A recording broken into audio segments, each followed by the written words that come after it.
دفعہ ہم اس کیوں میں پھنس جاتے ہیں ہمیں اس اور اس ٹیسٹ کو کلیئر کرنے میں مدد دیتا ہے،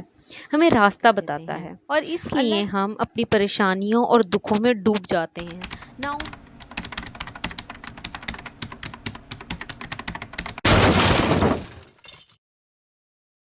زندگی میں غم اور پریشانیاں کیوں آتی ہیں؟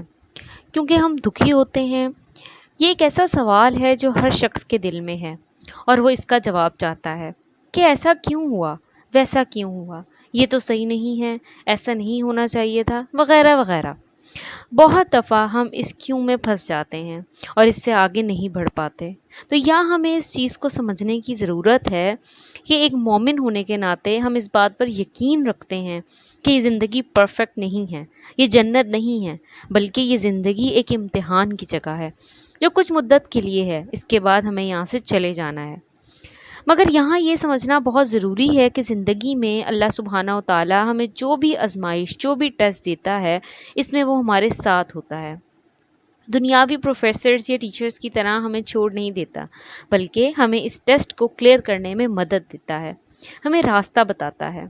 اللہ سبحانہ و تعالیٰ ہمارا ساتھ نہیں چھوڑتا مشکلات میں، مگر ہم ہی مشکلات اور پریشانی میں اللہ سبحانہ و تعالیٰ سے دور ہو جاتے ہیں، اس کو اپنی زندگی سے مائنس کر دیتے ہیں، اور اس لیے ہم اپنی پریشانیوں اور دکھوں میں ڈوب جاتے ہیں، نا امید ہو جاتے ہیں، کیونکہ اس دنیا کی کوئی مشکل، کوئی آزمائش اللہ سبحانہ و تعالیٰ کی مدد کے بغیر حل نہیں ہو سکتی۔ ہمیں ایسے حالات میں اللہ سبحانہ و تعالیٰ کی مدد کی ضرورت ہوتی ہے۔ کوئی بھی اللہ کی مدد کے بغیر کامیاب نہیں ہو سکتا۔ سب سے پہلی اور بڑی غلطی جو ہم سب کرتے ہیں وہ یہ ہے کہ ہم پر جب بھی کوئی مشکل آتی ہے تو ہم اپنے آپ پر اور اپنے وسائل پر بھروسہ کرتے ہیں، اور اس اپنے بلبوتے پر اپنی مشکلات کو ختم کرنے کی کوشش کرتے ہیں۔ ہمیں لگتا ہے کہ ہم پر آزمائش آئی ہے تو ہم نے اسٹرانگ رہنا ہے، صبر کرنا ہے، اور صبر کرنے کا مطلب ہم یہ سمجھتے ہیں کہ ہم نے کوئی ایموشن شو نہیں کرنا، کچھ فیل نہیں کرنا، دکھی نہیں ہونا۔ اگر ہم نے ایسا کوئی ایموشن فیل کیا تو ہم ناکام ہو جائیں گے، اور یہ ہماری سب سے بڑی غلط سوچ ہے، اور ہماری یہ غلط سوچ ہمیں مزید اندھیروں میں ڈال دیتی ہے، ہمیں اس آزمائش میں بالکل اکیلا اور نا امید کر دیتی ہے۔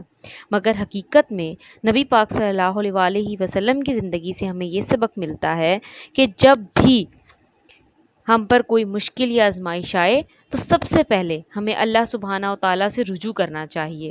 صبر اور نماز سے مدد حاصل کرنی چاہیے، اس کی مدد اور اس پر بھروسہ کرتے ہوئے اپنے وسائل اور طاقت کا استعمال کرتے ہوئے اس مشکل سے نکلنے کی کوشش کرنی چاہیے۔ یہ بات بھی سمجھنا ضروری ہے کہ یعقوب علیہ السلام کی زندگی سے ہمیں یہ سبق ملتا ہے کہ غم اور مشکل میں رونا، کمزور پڑنا اور اپنے ایموشنز ظاہر کرنا ناکامی نہیں ہے، بزدلی نہیں ہے، بلکہ اس سے ہمیں طاقت ملتی ہے اور آزمائش سے گزرنا آسان ہو جاتا ہے۔ اور پھر جب ہم اپنے مشکل حالات میں اللہ سبحانہ و تعالیٰ سے قریب ہو جاتے ہیں، ان کی مدد طلب کرتے ہیں، اپنے معاملات اس پر چھوڑ دیتے ہیں، اس سے دعا کرتے ہیں، تو آزمائش ختم ہونے کے بعد ہمارا تعلق اللہ سبحانہ و تعالیٰ سے اور مضبوط ہو جاتا ہے، ہم اللہ سبحانہ و تعالیٰ کے اور قریب ہو جاتے ہیں، اور یہی اصل کامیابی ہے۔